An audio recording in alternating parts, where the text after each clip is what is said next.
အထဲမှာတော့ကျွန်တော်တေးသေးချာချာတွေးထားတဲ့တစ်တီလီတာတစ်ချောင်းရှိနေပါတယ်ဒါပေမဲ့ကျွန်တော်အသက်လူတိုက်ဖို့ပြင်လိုက်တဲ့အချိန်မှာပဲတကားဝက်ကနေအေးဆက်ဆက်မိန်းကလေးတန်တန်ထွက်လာတယ်တော်တော့စကော်ပီယန်နဲ့သူ့လူတွေခြေလန်းတွေတန့်သွားကြတယ်ဘယ်သူလဲဆိုတာမြင်လိုက်ရတဲ့အခါသူတို့ရဲ့လောင်ပြုံးတွေချက်ချင်းပျောက်ကွယ်သွားပြီးကြောက်ရွံ့ယိုသေးတဲ့ပုံစံတွေဖြစ်သွားကြတယ်တကားဝက်မှာရက်နေတဲ့အမျိုးသမီးကအနက်ရောင်တိုက်ပွဲဝင်ဝတ်စုံကိုဝတ်ထားတယ်သူမရဲ့လက်ထဲမှာတန်ဓားတစ်ချောင်းကိုကင်ထားပြီးဓားသွားပေါ်မှာသွေးစွန်းရာတွေရှိနေတော့ပဲသူမရဲ့နောက်မှာလည်းတောင်တင်းတဲ့အဖွဲ့ဝင်တချို့ပါလာကြတယ်ကျွန်တော်သူမကိုတီးတယ်သူမကရှန်လင်းဘဲကင်းအဖွဲ့ထဲမှာအတန်မာဆုံးဖြစ်တဲ့ဓားသွားတိုက်ခိုက်ရေးအဖွဲ့ရဲ့ခေါင်းဆောင်ပေါ့သူမကရှားပါတဲ့တတုစွမ်းအားရှင်လို့သတင်းကြီးပါတယ်သူမရဲ့စွမ်းအားကခံမှန်းလို့မရနိုင်အောင်ပါပဲပေါ့ရဲ့ယုံကြည်ရဆုံးလက်ယုံတယောက်ပေါ့ရှန်လင်းကစကော်ပီယန်ကိုဂယုမဆိုင်ပဲကျွန်တော်ကိုကြည့်ပြီးအေးအေးဆေးဆေးပဲမေးလိုက်တယ်ဘာဖြစ်နေတာလဲကျွန်တော်လည်းအခွင့်အရေးကိုအရက်ယူပြီးအမြန်ပြောလိုက်တယ်သူတို့ကျွန်တော်ကိုအနိုင်ကျင့်နေကြတာပါစကော်ပီယန်ရဲ့မျက်နှာပြတ်သွားပြီးအမြန်ပဲရှင်းပြတယ်ခေါင်းဆောင်ရှန်သူစကားတွေကိုနားမယောင်ပါနဲ့သူ့မိဘတွေ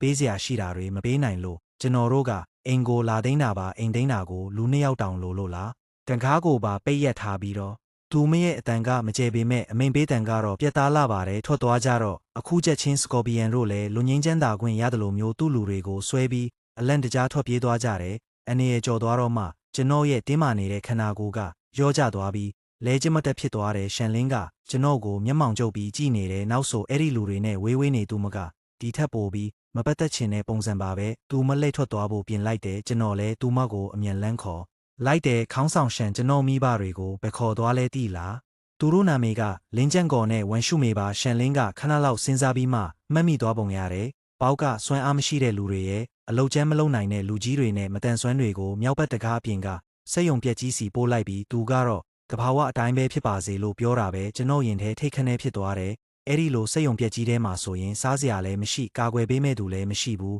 ဒါဟာတေးဖို့စောင့်နေခိုင်းတာနဲ့ပါကွာမှာလဲရှန်လင်းထွက်သွားတာနဲ့ကျွန်တော်တကားကိုချက်ချင်းပိတ်လိုက်တယ်ကျွန်တော်မြောက်ဘက်တကားကစက်ယုံကိုသွားရမယ်ကျွန်တော်မိဘတွေကိုရှာရမယ်ဒါပေမဲ့အရင်ဆုံးကျွန်တော်မှာခွန်အားရှိဖို့လိုတယ်ကျွန်တော်ကြောဖို့အိတ်ထဲကချောကလက်တုံးကိုထုတ်လိုက်တယ်အားရှိသွားအောင်အမြန်စားလိုက်တာပေါ့အဲ့ဒီနောက်စကော်ပီယန်ထားခဲ့တဲ့တန်ပိုက်လုံးကိုတွေးလိုက်တယ်အဲ့ဒါကတန်ချေးတွေတက်ပြီးကောင်းနေတာပါကျွန်တော်အဲ့ဒါကိုကင်ပြီးစွမ်းအားနဲ့အသစ်ဖြစ်အောင်လုပ်လိုက်တယ်အဲ့ဒီအခါမှာတော့အသစ်ဆက်ပြောင်းလဲနေတယ်တန်ပိုက်လုံးကြီးဖြစ်သွားတယ်ဒါပေမဲ့ဒါနဲ့တင်မလုံလောက်သေးဘူးကျွန်တော်မိဖို့ချောင်းထဲကိုပြေးဝင်သွားပြီးအဖေရဲ့အဟောင်းဖြစ်နေတဲ့ဒေါ်ရင်းသုံးပစ္စည်းတွေကိုရှာလိုက်တဲ့အထဲမှာစစ်သုံးကော်ပြားပုစိန်နဲ့ဓားမြောင်တစ်ချောင်းရှိနေပါတယ်အဲ့ဓာတွေအားလုံးကမတုံးတာကြလို့တုံးနေကြပြီးကျွန်တော်အဲ့ဒီလက်နက်၃မျိုးလုံးကိုအသစ်ဖြစ်အောင်လုပ်လိုက်တော့ချက်ချင်းပဲအလွန်ထက်မြင့်မှာတော့စက်ယုံကြီးတယုံကိုမြင်နေရတယ်ငိန်သက်နေတဲ့တမ်မနီသားရဲကြီးတကောင်လိုပဲလေရဲမှာလဲပုတ်စော်တွေနန်းနေပါတယ်မောင်မင်းနေတဲ့ထဲကနေဖုတ်ကောင်တွေရဲ့ဟိန်းတန်တွေလည်းတစ်ချက်ကြားနေရတယ်ကျွန်တော်တန်ပိုက်လုံးကိုချစ်ပါအောင်ဆုပ်ပြီး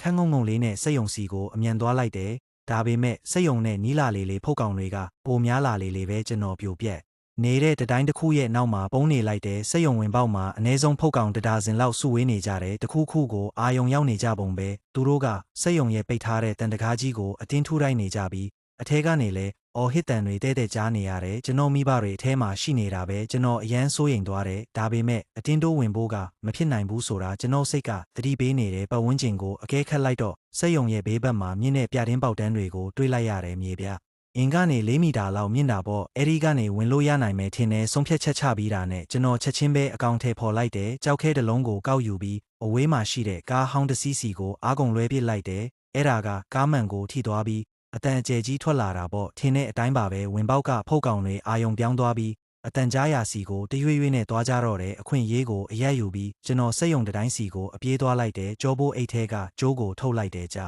အိုးရဲ့တစ်ဖက်မှာချိတ်တစ်ခုပါတာပေါ့ကျွန်တော်အားနဲ့လွှဲပစ်လိုက်တဲ့ချိတ်ကပြတင်းပေါက်ပေါင်မှာမြဲမြဲချိတ်မိသွားတယ်အသက်ကိုဝါရှူပြီးကျိုးတိုင်းဖြက်လက်တက်သွားလိုက်တယ်ပြီးတော့ပြတင်းပေါက်ကနေအထဲကိုလှိမ့်ဝင်လိုက်တာပေါ့အထဲမှာတော့တန်ချေးတက်နေတဲ့စက်ကိရိယာတွေနဲ့အပိုပစ္စည်းတွေပြန့်ကျဲနေတဲ့ထုတ်လုပ်ရေးအလုပ်ယုံကြီးတစ်ခုရှိနေပါတယ်ပျက်စီးနေတဲ့အမိုးကြားကနေလက်ရောင်လေးတွေပဲတဲကျနေတာပါအလုပ်ယုံရဲ့ဟိုဘက်အစွန်းကနေရှိုက်ကြီးငင်ငိုတန်တွေနဲ့ညင်းခုန်တန်တွေကြားလိုက်ရတယ်ချစ်ဝန်တော်အတန်ကြားရာနောက်ကိုသတိထားပြီးလိုက်သွားလိုက်တဲ့စွန့်ပစ်ထားတဲ့စက်တွေကြားကထောင်တစ်ခုမှာအသက်ကြီးတဲ့လူတွေနဲ့ကလေးတွေအပါအဝင်အသက်ရှင်ကျန်ရစ်သူဒါဇင်ပေါင်းများစွာကိုတွေးလိုက်ရတယ်သူတို့ကြားထဲမှာကျွန်တော်မိဘတွေကိုချက်ချင်းပဲမြင်လိုက်ရတယ်သူတို့ကထောင်တနေရာမှာကပ်နေကြတာပါအမေကဒူးလေးပိုက်ပြီးတိတ်လေးငိုနေတဲ့အဖေကတော့သူမကိုတင်းကြပ်ဖတ်ထားပြီးနှစ်သိမ့်ပေးနေတာပေါ့ကျွန်တော်မျက်လုံးထဲမှာမျက်ရည်တွေချက်ချင်းဝဲလာတယ်ကျွန်တော်သူတို့ကိုလှမ်းခေါ်လိုက်မိတယ်ကျုံ ပရော့အတန်ကြောင့်အားလုံးလန့်သွားကြပြီးကျွန်တော်ဘက်ကိုလှည့်ကြည့်လာကြတယ်အဖေနဲ့အမေလည်းခေါင်းမောကြည့်လာကြတာပေါ့ကျွန်တော်ကိုမြင်လိုက်ရတဲ့အချိန်မှာသူတို့ရဲ့မျက်နှာတွေက